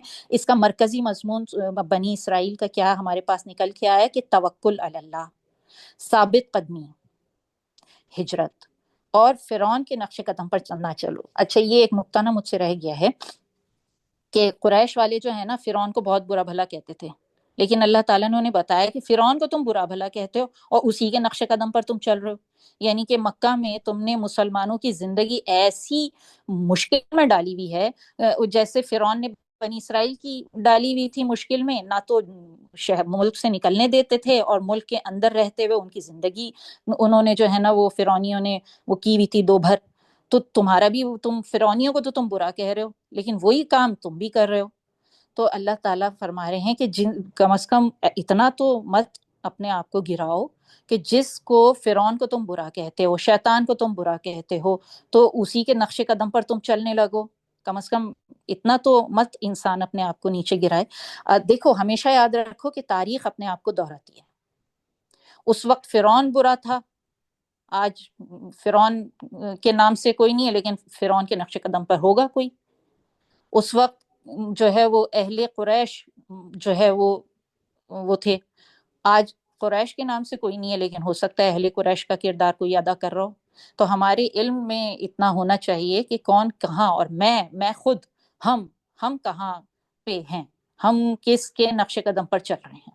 جن کو ہم برا بھلا کہتے ہیں انہی کے نقش قدم پر تو نہیں چل رہے ہیں. اچھا، سورہ کہف ہماری اگلی سورہ ہے. سورہ کہف، سورہ کہف کا مرکزی مضمون کیا ہے کہ اس کے اندر 4 باتوں کی طرف موٹا موٹا اگر دیکھا جائے مین تو 4 باتوں کی طرف اللہ تعالیٰ نے اشارہ کیا ہے کہ ایمان کی آزمائش میں ثابت قدمی دکھاؤ، مال و دولت کی کمی بیشی میں ثابت قدمی دکھاؤ، علم کی کمی بیشی میں آزمائش، اور اقتدار کی آزمائش. تو ان 4 باتوں کی طرف سورہ کہف ہمیں متوجہ کرے گی. سورہ کہف میں جو پہلا واقعہ ہمیں ملتا ہے، اچھا سورہ کہف کی طرف آگے بڑھنے سے پہلے ہم سورہ کہف کی اہمیت کی طرف تھوڑا ایک نظر ڈال لیتے ہیں کہ آپ صلی اللہ علیہ وسلم نے ہمیں بتایا کہ سورہ کہف ہر جمعے والے دن جب پڑھ لی جائے تو اگلے جمعے تک ایک نور اس کے ساتھ رہتا ہے، پڑھنے والے کے ساتھ رہتا ہے. اور اگر کوئی شخص سورہ کہف کی ابتدائی 10 آیات اور آخری 10 آیات کو حفظ کر لے تو وہ دجال کے فتنے سے محفوظ رہے گا. تو سورہ کہف ایک ایسی سورہ ہے جو دجال سے پروٹیکشن میں ہمارے لیے مددگار ثابت ہو سکتی ہے. لیکن بات یہ ہے کہ صرف رٹنا نہیں ہے، اس کے اندر کے مضامین کو سمجھنا ہے. اصل میں دجال دجل سے نکلا ہے، اور دجل کا مطلب ہے دھوکا. دھوکا کیا ہوتا ہے کہ سامنے سے جو چیز نظر آ رہی ہے دراصل وہ اصل نہیں ہے، اصل وہ ہے جو اس کے پیچھے ہے. پردے کے اوپر جو چیز نظر آ رہی ہے وہ اصل نہیں ہے، بلکہ پردے کے پیچھے جو چیز چل رہی ہے وہ اصل ہے. دھوکا جو دکھ رہا ہے وہ ہے نہیں، اور جو چھپا ہوا ہے دراصل وہ کام ہے جو چل رہا ہے. تو ہم جو ہے نا اس کے مضامین کی طرف بڑھتے ہیں. اس میں پہلا واقعہ جو ایمان کی آزمائش کے اوپر ہمیں ملتا ہے وہ اصحاب کہف کا واقعہ ہے. کچھ نوجوان تھے جو کہ حکومت کے پریشر تھا ان کے اوپر کہ کیوں عبادت کرتے ہو، اور کیوں ساری چیزیں سوسائٹی کے نارمز تھے جن کے ساتھ وہ نہیں چلنا چاہ رہے تھے، اور ان کے اوپر پریشر تھا کہ نہیں اسی طریقے سے چلو ورنہ تو زندگی دو بھر ہو جائے گی. تو اپنے آپ اپنے ایمان کو محفوظ کرنے کے لیے وہ نوجوان ایک غار کی طرف چلے اور وہاں جا کے چھپ گئے. تو ایک اس غار کی طرف گئے اور اپنے ایمان کی حفاظت کے لیے چکا چوند دنیا کو چھوڑ کر وہ ایک خالی غار کی طرف اللہ کے ہو کر رہنے کے لیے انہوں نے اپنا سفر باندھا۔ لیکن اللہ تعالیٰ نے ایک جگہ یہاں اشارہ یہ بھی کیا ہے کہ کچھ لوگ ہوتے ہیں جو صرف اس بحث میں پڑے رہتے ہیں کہ وہ بندے 4 تھے، پانچواں اس کا کتا تھا، اور وہ بندے 5 تھے اور چھٹا اس کا کتا تھا، تو یہ تو کوئی بحث ہی نہیں ہے کرنے والی، یعنی یہ تو گنتیوں میں پڑھنے والا کام تو ایمان کو کوئی فائدہ نہیں دیتا۔ اصل مدعے کی بات یہ تھی کہ وہ کیوں پوری چکا چوند دنیا کو چھوڑ کر غار میں چلے گئے۔ میں کہتی ہوں کہ ہماری زندگیوں میں بھی نا ایک ایک غار ہونی چاہیے۔ ہم جس سوسائٹی میں زندگی گزار رہے ہیں، ایسی چکا چوند اور اتنی تیز فاسٹ یہ زندگی ہے کہ سمجھ میں نہیں آ رہا کیا صحیح ہے کیا غلط ہے، اور ہمیں تو اپنا بھی سمجھ میں نہیں آ رہا کہ پورے دن میں جو 4 5 6 کام ہم نمٹاتے ہیں اس میں سے کون سے والے صحیح تھے اور کون سے والے غلط تھے۔ ہمیشہ یہ دعا اپنی دعاؤں میں شامل رکھیں کہ اللہم ارنا الحق حقا وارزقنا اتباعہ وارنا الباطل باطلا وارزقنا اجتنابہ، کہ اے اللہ حق کو حق تو ہی ہمیں دکھا دے اور اس پر اتباع کی طاقت تو ہی ہمیں دے دے، اور باطل کا باطل ہونا ہمیں تو دکھا دے اور باطل سے ہمیں تو ہی بچا لے، ہم تو کمزور لوگ ہیں۔ اس دعا کو اپنی دعاؤں میں ضرور شامل رکھیں کہ یہ دجالی دور ہے، انتہائی کنفیوژن کا دور ہے، جو چیز صحیح نظر آتی ہے وہ صحیح نہیں ہوتی، اور جو چیز صحیح نہیں نظر آتی بعد میں پتہ چلتا ہے صحیح تو یہی تھا۔ تو اللہ تعالیٰ سے دعا کرتے رہیں۔ پھر ہم دوسری جو آزمائش، جو دوسرا واقعہ آتا ہے، ہماری گائیڈ لائن جو سورہ کہف ہمیں دیتی ہے وہ ہے مال و دولت کی آزمائش۔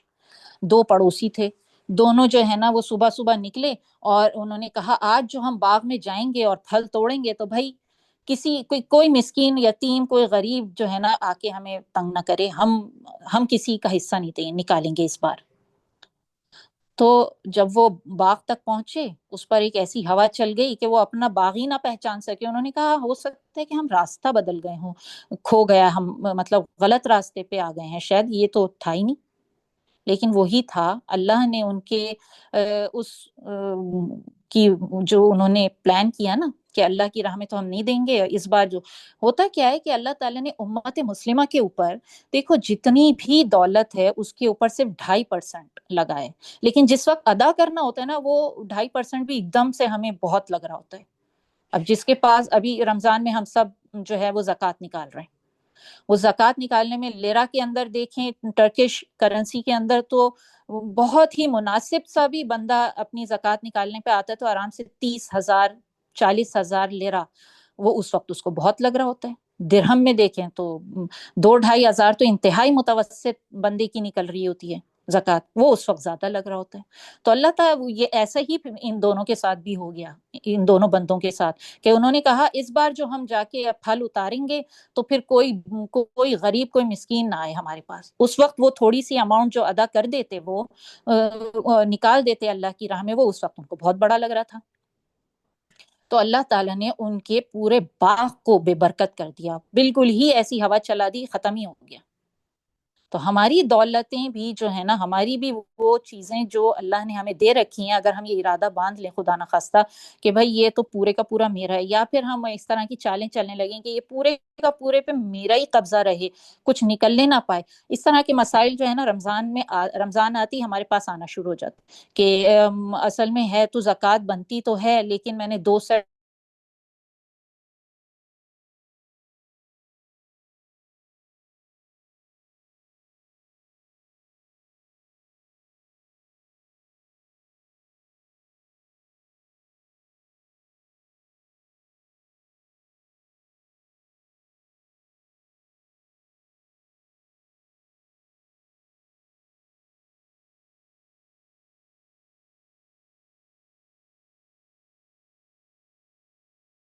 راہ میں خرچ کرنا ہے، چاہے وہ صدقہ ہو خیرات ہو، یہ صدقہ خیرات زکوٰۃ ادا کر دینا اللہ کی راہ میں ہمارے مال کے اندر مزید برکتیں پیدا کرتا ہے۔ پھر اس کے اندر تیسرے واقعے، اچھا اس میں ایک چیز یہ بھی گزری، ایک بات یہ بھی نصیحت ہمارے لیے گزری ہے کہ جب بھی کسی کام کا ارادہ کرو تو کہو یعنی جیسے کہ اگر تم کہو کہ کل میں فلاں کام کر لوں گی تو کہو کہ انشاءاللہ، کہ انشاءاللہ میں یہ کام کروں گی. تو ہمیں یعنی قرآن اس بات کی نصیحت ہمیں کر رہا ہے کہ تم انشاءاللہ کہو. تو اس کا مطلب ہے کہ انشاءاللہ بہرحال ایک ویلیوبل بات ہے کہ جس کو ہمیں اپنے مستقبل کی پلاننگ کے اوپر بولتے رہنا چاہیے. کھانا کھایا آپ نے؟ دودھ تو پی لو. یہ دودھ کیا کرنا ہے؟ آپ نے مجھے کہا تھا میں پیوں گا. اچھا، تیسرا واقعہ جو سورہ کہف کے اندر ہمیں ملتا ہے وہ ہے علم کی کمی بیشی کا واقعہ. حضرت موسیٰ نبی تھے، اور ایک نبی ہونے کی حیثیت سے جو علم ان کے پاس ہونا چاہیے تھا وہ تو بھرپور اللہ نے ان کو دیا تھا. ایون حضرت موسیٰ تو کلیم اللہ بھی تھے، اللہ تعالیٰ سے باتیں کرتے تھے، بات کر لیتے تھے، تو کلیم اللہ تھے. یعنی اللہ تعالیٰ نے حضرت موسیٰ کو بھرپور علم دیا تھا جو نبی ہونے کی حیثیت سے ان کے لیے ریکوائرڈ تھا. لیکن اب جو علم ان کو سکھا رہے تھے اللہ تعالیٰ، تو اس کے لیے اللہ تعالیٰ نے ان کے اوپر ایک استاد اپوائنٹ کیا، حضرت خضر کو اپوائنٹ کیا. اور پھر حضرت خضر سے جب ان کی ملاقات ہوئی تو پھر وہ سفر پہ نکلے، حضرت موسیٰ سفر پہ نکلے، اور انہوں نے کہا جب تک کہ مجھے حضرت خضر مل نہ جائیں میں سفر کرتا رہوں گا، اور جب تک وہ مجھے نہ مل جائے میں چلتا رہوں گا. تو ابھی ہم ان نکات کی طرف آتے ہیں، واقعہ ہمیں کیا سکھا رہا ہے. حضرت خضر نے ان سے کہا کہ جو ہے وہ آپ صبر نہیں کر پائیں گے علم کو سیکھنے کے، اس میں جو سفر ہے ہمارا علم کا اس کے اندر آپ صبر نہیں کر پائیں گے. حضرت موسیٰ نے کہا آپ مجھے صابر پائیں گے. شروع ہو گیا علم کا سفر، اور پھر انہوں نے دیکھا کہ ایک کشتی کے اندر انہوں نے سوراخ کر دیا، ایک جو ہے وہ لڑکے کو قتل کر دیا. پھر آگے جا کے جو ہے وہ ان کو اس وقت پیسوں کی ضرورت تھی، بھوک لگ رہی تھی، کچھ پیسے لے کے کچھ اجرت لے کے دیوار کھڑی کر سکتے تھے، لیکن بالکل ہی فری آف کاسٹ انہوں نے دیوار کھڑی کر دی.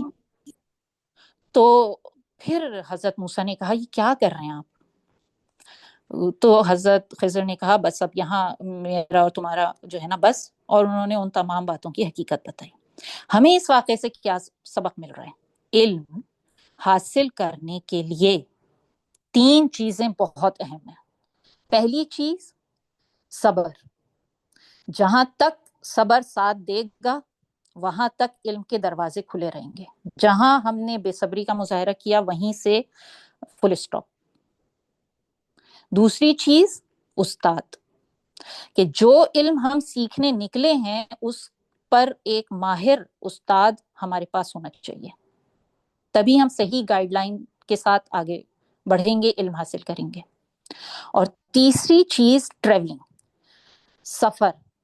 ٹریولنگ جو ہے وہ انسان کے علم میں ہمیشہ اضافہ کرتی ہے. آپ ایک شہر سے دوسرے شہر چلے جائیں آپ کی علم میں ڈھیروں اضافہ ہو جائے گا. ایک ملک سے دوسرے ملک جائیں آپ محسوس کریں گے میرے علم میں اور مزید اضافہ ہو گیا. اور اگر علم ہی کی نیت سے نکلیں، آپ کا نکلنے کا موٹیو ہی یہ ہو کہ میں فلاں ملک یا فلاں شہر جا رہی ہوں علم سیکھنے کے لیے، تو یہ تو اور بھی زبردست چیز ہو جائے گی کہ ٹریولنگ انسان کے علم میں اضافے کا باعث ہوتی ہے.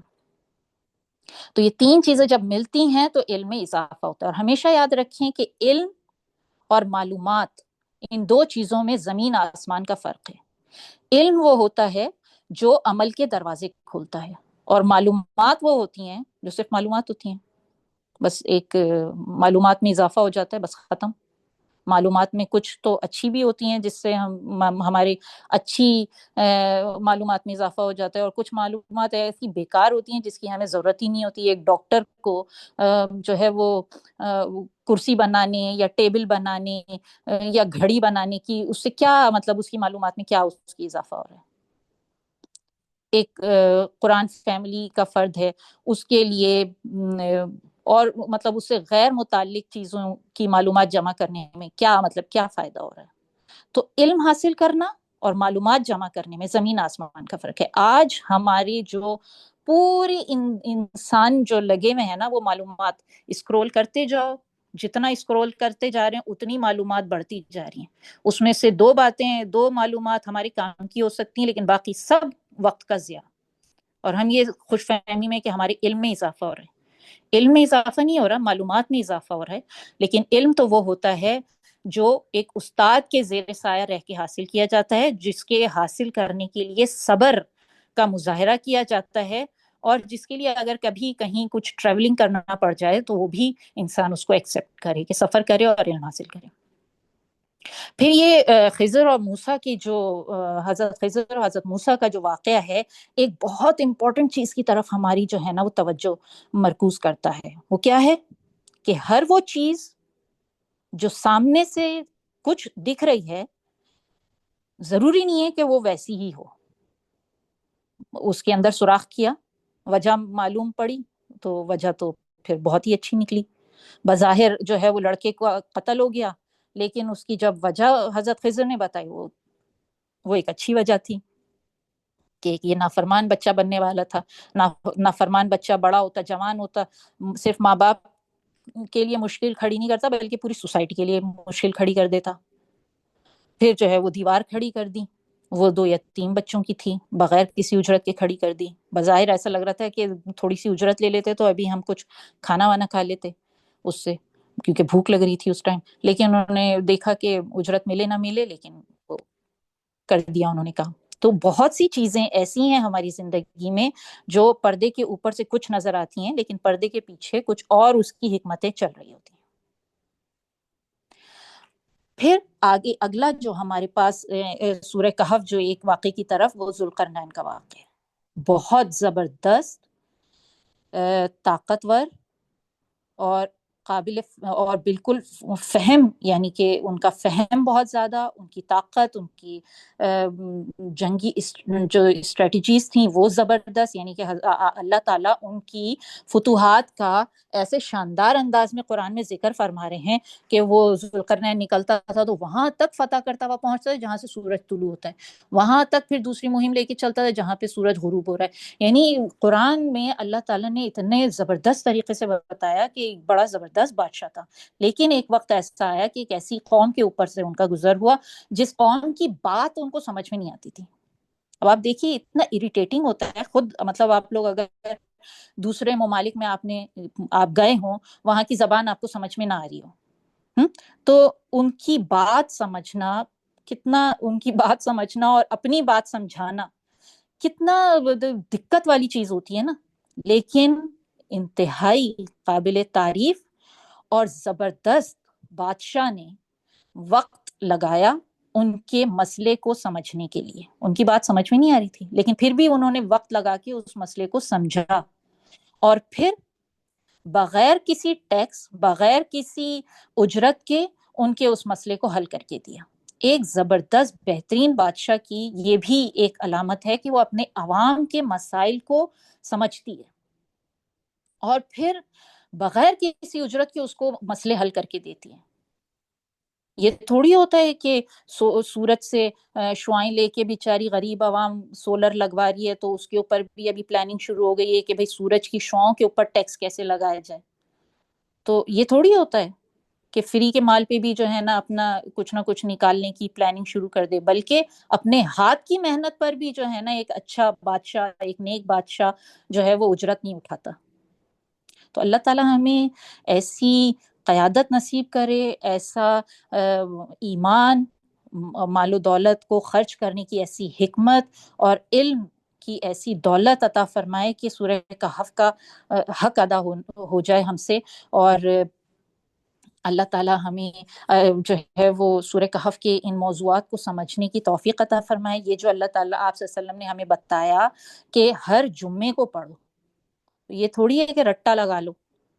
ہم خود دیکھیں کہ رٹا لگانے والے اسٹوڈنٹس کہاں تک پہنچتے ہیں زیادہ سے زیادہ اپنی فیلڈ کے اندر، اور جو سمجھ کر پڑھتے ہیں اپنے اسٹڈیز کو سمجھ کر کرتے ہیں وہ کہاں تک پہنچتے ہیں۔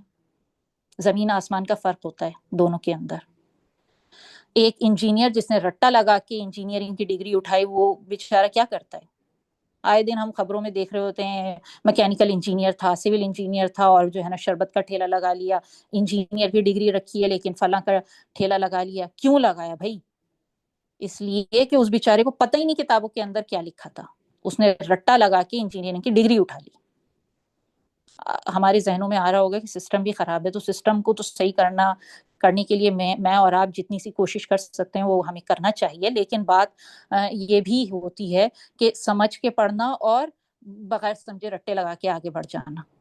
اور جو سمجھ کے کرتا ہے نا اپنے پڑھائی، تو وہ پھر کہیں نہ کہیں سے اپنا کر ہی لیتا ہے کچھ نہ کچھ حال احوال، اور اللہ بھی اس کا ہاتھ پکڑ لیتا ہے۔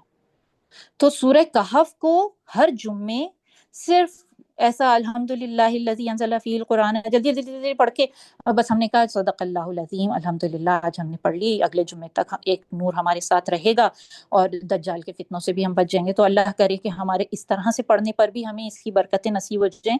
لیکن دراصل اس کو ہر جمعے اس کو ریمائنڈ کرنا کہ ایمان کی آزمائش آئے گی تو ہمیں کیا کرنا ہے، مال کی آزمائش آئے گی تو ہمیں کیا کرنا ہے، علم کی کمی بیشی میں ہمیں کیا کرنا ہے، اور کہیں اگر ہمیں کچھ اقتدار مل جائے تو ہمارا طریقہ کار کیا ہونا چاہیے، ہر جمعے کو اس کا ریمائنڈر۔ تب کہیں جا کے ہم امید باندھیں کہ دجال جیسے فتنے سے بچنے کی کوئی سبیل نکل آئے گی، کچھ ہمیں فہم مل جائے گا دجال کے فتنے سے بچنے کا۔ اللہ تعالیٰ ہمیں کہنے سننے سے زیادہ عمل کی توفیق عطا فرمائے، اور جو کچھ ہم پڑھیں قرآن کے احکامات وہ ہمارے اندر اترتے چلے جائیں۔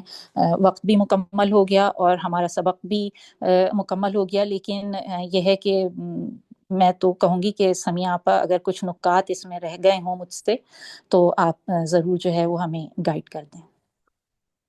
صدق اللہ العظیم۔ جزاک اللہ خیر۔ امید ہے آپ سب لوگوں کو ملیحہ کی بہت ہی خوبصورت آواز اور بہت دھیما سا لہجہ، کل سعدیہ نے بھی اس کی بھی اتنی میوزیکل سی آواز ہے، اور آج ملیحہ کی بھی، اور میں کہتی ہوں ہماری اس کلاس پر اللہ کی بہت زیادہ بلیسنگز ہیں کہ سب بہت ہی محنت کے ساتھ اپنی تیاری کرتے ہیں، اور ہمیں بیٹھے بٹھائے گھر میں بہت آرام کے ساتھ ایسے ایسے نکات پتہ چلتے ہیں جو آپ خود ایک ذہن جو ہے تو وہ نہیں اتنے سارے نکات کو سمیٹ سکتا، لیکن جو مختلف ہمارے مدرسین ہیں ماشاءاللہ سے، ان کا ویژن اور ان کا نالج، ان کا علم، وہ سب ماشاءاللہ سے بہت زیادہ بابرکت ہے یہ کلاس۔ اللہ تعالیٰ اس کی برکتیں ہمیشہ قائم اور دائم رکھے۔ ملیحہ آپ کی امی جان کو اللہ تعالیٰ شفائے کاملہ عاجلہ عطا کرے، ان کے اوپر، ہمارے والدین کے اوپر اپنی رحمت نازل کرے، انہیں کسی کا محتاج نہ کرے، ان کو کسی تکلیف سے نہ دوچار کرے، بس یہی دعا ہے۔ اور بہت ہی بس مجھے سورہ کہف کی یہ چیز بڑی آسان لگتی ہے کہ ہم اس کو نا 4 ٹرائلز کے ساتھ یاد کریں، کہ دجال سے بچنے کے لیے اسی لیے کہا گیا ہے کہ اس سورت کو ہر جمعے کو پڑھا کریں، کہ جو بھی اس کی پہلی 10 آیات یا آخری 10 آیات یا پوری سورہ کہف وہ پڑھا کرے گا تو وہ دجال کے فتنوں سے امان میں رہے گا۔ اور دجال کے فتنے نا کسی نے بڑی اچھی تشریح کی کہ 4 فتنے ہیں اس کے۔ ایک ایمان کی آزمائش ہے جو اصحاب کہف کے ذریعے سے، ان نوجوانوں کے ذریعے سے ہمیں سمجھ میں آتی ہے، اور دوسرا وہ 2 باغ والوں کا جو قصہ ہے، 2 زمینداروں کا، تو ان سے مال کی آزمائش، ٹرائل آف ویلتھ سمجھ آتی ہے، اور تیسری حضرت موسیٰ علیہ السلام اور حضرت خضر علیہ السلام کے قصے سے علم کی جو آزمائش ہے اور ٹرائل آف نالج اس کی سمجھ آتی ہے، اور چوتھی جو ہے وہ ٹرائل آف پاور، اقتدار کی آزمائش جو ذوالقرنین کے قصے سے سمجھ آتی ہے۔ تو یہ 4 آزمائشیں ہیں، اور دجال انہی 4 چیزوں سے حملہ آور ہوگا۔ تو جو بھی ان آزمائشوں سے دوچار ہو اور اس کو پتہ ہو کہ میرے رب نے میرے لیے کیا ہدایات فراہم کی ہیں اس سورہ میں، تو وہ انشاءاللہ دجال کے فتنوں سے اور اس کی تہذیب کے فتنوں سے انشاءاللہ بچ جائے گا۔ اسی صورت میں حضرت آدم علیہ السلام کا قصہ بھی ایک ہی آیت میں بتایا گیا ہے، تاکہ انسان اپنی جو پیدائش کی حقیقت ہے اسے بھی ہمیشہ ذہن میں رکھے اور اسے بھی ہر وقت وہ ذہن میں تازہ رکھے۔ اور سورہ بنی اسرائیل بھی آج پڑھی، اس میں بھی یعنی بہت زیادہ پیشنگوئی ہے، اور یہی پیشنگوئی بھی ہے کہ وَجِئْنَا بِكُمْ لَفِيفًا، کہ اللہ تعالیٰ قیامت کے نزدیک تمہیں سب کو اکٹھا کر دے گا۔ تو یہ قرآن کریم کی بہت بڑی پیشن گوئی ہے جو کہ یہود اکٹھے ہو رہے ہیں، اللہ تعالیٰ انہیں اسرائیل میں اکٹھا کرے گا، اور پھر اللہ تعالیٰ یعنی ان کے اوپر یعنی یہ بڑا مشکل وقت ہے مسلمانوں کے اوپر، لیکن اللہ تعالیٰ نے یقین دہانی کرائی ہے کہ انشاءاللہ اللہ تعالیٰ جو بھی اللہ کے راستے پر چلے گا اللہ تعالیٰ اسے اپنی مطمئن کر دے گا اپنے سے، اور انشاءاللہ غلبہ اسلام ہی کا ہوگا۔ ہمیں اپنا سب کام کرتے چلے جانا ہے، اللہ تعالیٰ ہمارے ملک کو بھی آزمائشوں سے بچا کے رکھے اور اس امت کو بھی بچا کے رکھے، ہمیں اس قرآن کی برکتوں سے مستفید کر دے۔ تو اب دعا میرے خیال ہے افشاں کرے گی انشاءاللہ۔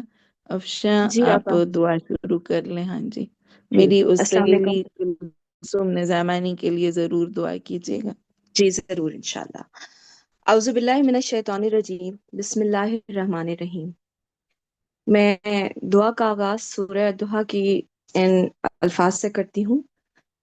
تمہارے رب نے تم کو ہرگز نہیں چھوڑا اور نہ وہ ناراض ہوا، اور یقیناً تمہارے لیے بعد کا دور پہلے دور سے بہتر ہے، اور عنقریب تمہارا رب تم کو اتنا دے گا کہ تم خوش ہو جاؤ گے۔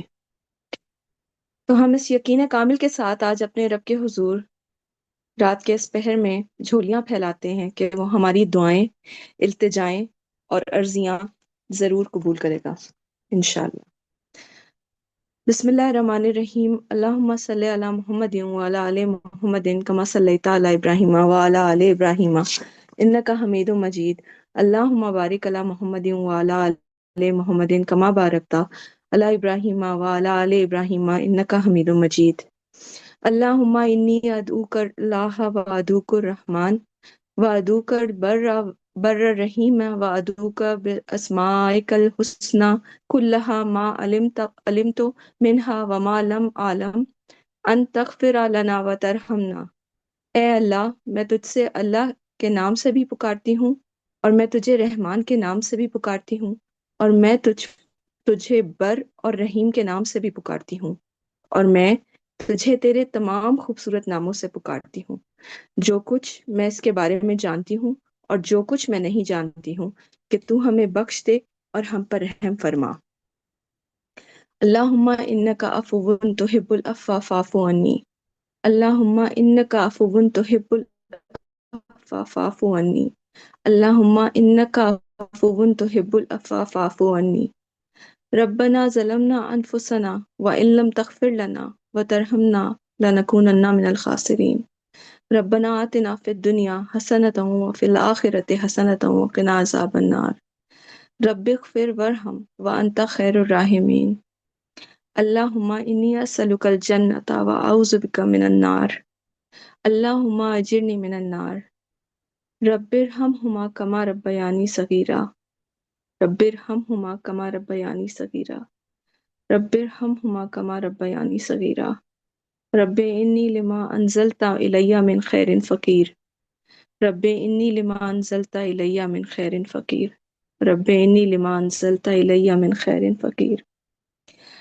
اے پاک پروردگار، اے ہمیں 70 ماؤں سے بڑھ کر چاہنے والے رب، اے ہمارے شہرک سے بھی زیادہ قریب رب، اے ہمارے خالق اور مالک، اے ہمارے روم روم سے واقف رب، یا سمیع یا علیم، اے اندھیروں میں روشنی دکھانے والے رب، اے ہماری پردہ پوشی کرنے والے رب، یا مجیب الدعوات، اے دونوں جہانوں کے بادشاہ۔ آج ہم سب آپ کی بندیاں آپ کے سامنے جھولی پھیلائے آپ سے آپ کے کرم کی بھیک مانگتی ہیں۔ ہم صرف آپ کی ہی عبادت کرتے ہیں اور آپ ہی سے مدد مانگتے ہیں، ہمارا آپ کے سوا کوئی نہیں یا رب۔ ہمیں اس دنیا میں اور اس جہان میں فقط آپ کا آسرا ہے۔ اگر پلک جھپکنے کو بھی آپ نے ہم سے منہ موڑا یا ہمارا ساتھ چھوڑا تو ہم کہیں کے نہ رہیں گے۔ یا ربی، آپ ہمیں خود سے جدا مت کیجیے گا۔ یا ارحم الراحمین، آج اس مبارک رات میں ہم آپ کی مغفرت و بخشش کا سوال کرتے ہیں۔ ہمارے صغیرہ و کبیرہ جانے انجانے میں کیے گئے تمام گناہوں کو آپ اپنی رحمت سے دھو دیں پوری دنیا میں اس وقت جو مسلمانوں کی حالت ہے، جو مشکلات ہیں انہیں درپیش، ہم اس میں آپ کی مدد طلب کرتے ہیں، خاص طور پر ہمارے فلسطینی بہن بھائی۔ آپ غیب سے ان کی مدد فرما دیں یا اللہ۔ اللہ پاک، آپ مسلم امہ کے سربراہان کو یہ توفیق دیں کہ وہ اپنا حقیقی کردار نبھائیں اور ہمارے تمام مسلمان بہن بھائیوں کی دنیا بھر میں جہاں بھی وہ مشکلات کا شکار ہیں ان کی داد رسی کریں۔ اے اللہ کریم، ہمارے پیارے پاکستان پہ اپنا خصوصی رحم فرمائیں، کرم اپنا کر دیں، ہمارے ملک میں سکون، خوشحالی اور دین کا نفاذ فرما دیں۔ پاکستان اور دنیا بھر کے بچوں، خصوصاً فلسطین کے بچوں کو اپنی حفاظت میں رکھیں اور انہیں ہر تکلیف، ظلم اور بری نظر سے محفوظ رکھیں۔ اللہ پاک ہم سب کو عزت والی موت اور مکمل ایمان پر خاتمہ نصیب فرمائیں، اور آخرت کی سختیوں سے، قبر کے عذاب سے، روز حشر اور پل صراط کی آزمائشوں سے اور قیامت کے دن شرمساری سے بچا لیں۔ اللہ پاک ایسا نہ ہو کہ اس دن ہمارے اعمال ہمارے منہ پہ مار دیے جائیں۔ اللہ پاک ہمیں اس چیز سے بچا لیں۔ ہماری جو بھی ٹوٹی پھوٹی عبادتیں ہیں، ہماری جو دعائیں ہیں، ہماری جو کوششیں ہیں آپ کی راہ میں، ان کو قبول کر لیں اللہ پاک۔ اللہم رب الناس عذب الباس واشف انت الشافی لا شفاء الا شفاؤک شفاء لا یغادر سقما۔ اے شفا دینے والے رب، ہم سب کی اور جو لوگ بھی بیمار ہیں، کسی بھی تکلیف یا بیماری میں مبتلا ہیں، ان کی جسمانی، ذہنی اور نفسیاتی ہر طرح کی تکالیف کو آپ اپنی رحمت سے دھو دیں۔ خاص کر میری آنٹی انیسا جو اس وقت کینسر کے مرض میں مبتلا ہیں، اللہ پاک ان کو صحت یاب فرمائے، ان کی ہر مشکل، ہر تکلیف کو دور کر دیں۔ ہماری پیاری آپا جان سمیہ راہیل قاضی صاحبہ کو، ان کی والدہ کو، ان کے تمام اہل خانہ کو اور ہم سب کے والدین اور اہل عیال کو مکمل صحت عطا فرمائے۔ ہر طرح کی محتاجی سے ہم سب کو محفوظ رکھیں اللہ پاک۔ ہمیں دجل کے فتنوں سے، خاص کر ہمارے بچوں کو اور جو ہماری ینگ جنریشن ہے ان کو دجل کے فتنوں سے محفوظ فرمائیں۔ ہم ہر لمحہ آپ کی ہدایت اور رہنمائی چاہتے ہیں اس معاملے میں۔ اللہ پاک اپنا خاص کرم فرمائیں۔ اے میرے پیارے رب، آپ رات کے اس پہر یقیناً ہماری التجائیں سن رہے ہیں۔ جس کی جو مشکلات ہیں، آزمائشیں ہیں، تنگ دستی ہے، ان سب کو دور فرما دیں۔ ہمیں اپنی اس کتاب سے جوڑے رکھیں اور ہمیں روز قیامت اس کو پڑھنے والوں، اس پر عمل کرنے والوں، روشن چہرے والوں اور کامیاب لوگوں کے ساتھ اٹھائیے گا۔ اس کتاب کو ہمارے حق میں گواہی بنا دیجیے گا یا رب کریم۔ ہماری عبادتوں کو، روزوں کو، نمازوں کو، زکوٰۃ کو، دعاؤں کو اور جو اعمال بھی ہم آپ کی رضا کے لیے کر رہے ہیں اسے قبول فرمائیے گا۔ ہماری پیاری آپا جان اور اس کلاس کے تمام منتظمین کے لیے ہم خصوصی دعا کرتے ہیں کہ اللہ پاک آپ ان کی ان کاوشوں کو قبول فرمائیے اور ان سے راضی ہو جائیں۔ جو بھی اس وقت حاضرین محفل ہیں اور جو اس وقت ہمارے ساتھ نہیں ہیں، ان کی ہر دعا، ہر التجا، ہر خواہش اور ہر عرضی پر کن کہتے ہیں یا رب۔ آپ کی رحمت بہت بڑی ہے اور آپ کی رحمت کے اس ٹھاٹھے مارتے سمندر کے آگے ہماری یہ التجائیں بہت چھوٹی ہیں اللہ پاک، بہت چھوٹی ہیں۔ بس آپ ان پر آج کن کی مہر لگا دیں۔ جس کے دل سے بھی جو دعا نکل رہی ہے اسے قبول و منظور فرمائیں۔ ہمیں بار بار اپنے گھر کی زیارت اور اپنے پیارے حبیب حضرت محمد مصطفیٰ صلی اللہ علیہ وآلہ وسلم کے روزے پر حاضری کی توفیق عطا فرمائیں یا ربی۔ آپ ہمیں ایسا بنا دیں جیسا آپ ہمیں دیکھنا چاہتے ہیں۔ ہمارے دلوں کو اور ہمارے نفس کے میل کچیل کو دھو کر پاک کر دیں اور ہمیں اپنی ہمیشہ رہنے والی جنت الفردوس عطا فرما دیں۔ ملیحہ کی والدہ کی صحت کے لیے میں خصوصی دعا کرتی ہوں کہ اللہ تعالیٰ ان کو صحت والی لمبی زندگی عطا فرمائے اور ملیحہ کے سر پہ ان کا سایہ سلامت رکھیں۔ آپا کی دوست جن کا آج انتقال ہوا ہے، کلثوم نظامانی صاحبہ، اللہ پاک ان کی مغفرت فرما دیں، ان کے درجات بلند فرما دیں، انہیں جنت الفردوس میں خاص جگہ عطا فرمائیں۔ اللہ پاک جو لوگ بھی اس وقت مالی مشکلات کا شکار ہیں، مقروض ہیں یا زیر دست ہیں، ان کو اپنے لازوال خزانوں سے ان کی امداد فرمائیں اور ان کی تنگی اور مشکل دور فرما دیں۔ میرے اس یقین کا آج بھرم رکھ لیں اللہ پاک کہ اس محفل کے برخاست ہونے سے پہلے ہم نے جو دعائیں مانگی ہیں، جس نے جو دعائیں مانگی ہیں، اللہ پاک وہ قبول ہو جائیں آپ کے حکم اور کرم سے۔ آپ ہم پر اپنا فضل و کرم بنائے رکھیں یا رب، ہم پر اپنی رحمتوں کی اور لطف و کرم کی بارش برسا دیں اور ہم سب سے راضی ہو جائیں۔ بسم اللہ الرحمن الرحیم، اللہم صلی علی محمد وعلی آل محمد کما صلیت علی ابراہیم وعلی آل ابراہیم انک حمید مجید، اللہم بارک علی محمد وعلی آل محمد کما بارکت علی ابراہیم وعلی آل ابراہیم انک حمید مجید، آمین ثم آمین۔ جزاک اللہ احسن الجزاء فی الدارین۔ آج اتنا خوبصورت لیکچر تھا اور اتنی خوبصورت دعا تھی، میرے آنسو ہی نہیں رک رہے۔ بس اللہ تعالیٰ واقعی ہمارے ان دعاؤں کا بھرم رکھ لے، ہماری اس کلاس کا بھرم رکھ لے۔ ہمیں اللہ نے قرآن کے گرد جوڑا ہے، اللہ تعالیٰ ہمیں جوڑے ہی رکھے اور اس قرآن کریم کو ہمارے دلوں کی بہار بنا دے، ہمارے غموں کا مداوا بنا دے، ہماری ساری پریشانیوں کا علاج بنا دے، اور اللہ تعالیٰ ایک دفعہ ہدایت دے دیے، دوبارہ کجی میں نہ مبتلا کرنا، ہمیں اس قرآن سے دور نہ کرنا، ہمیں آخری سانس آئے تو تیرا کلمہ ہمارے زبان پر ہو، اور اللہ تعالیٰ ہمیں اپنے ماں باپ کے لیے صدقہ جاریہ بنا دے اور ہماری اولاد کو ہمارے لیے صدقہ جاریہ بنا دے۔ اے اللہ تعالیٰ ہماری ان بہنوں کے لیے بہترین ازواج کا انتظام کر دے، جو بے اولاد ہیں ان کے لیے بہترین صالح اولاد تو کن فیکون رب ہے ہمارا۔ اے اللہ تعالیٰ تو ہماری دعائیں قبول کر لے، بہت ہی پیاری دعا تھی، اللہ تعالیٰ قبول کر لے، اور انشاءاللہ کل 16ویں پارے کے ساتھ پھر حاضر ہوں گے انشاءاللہ۔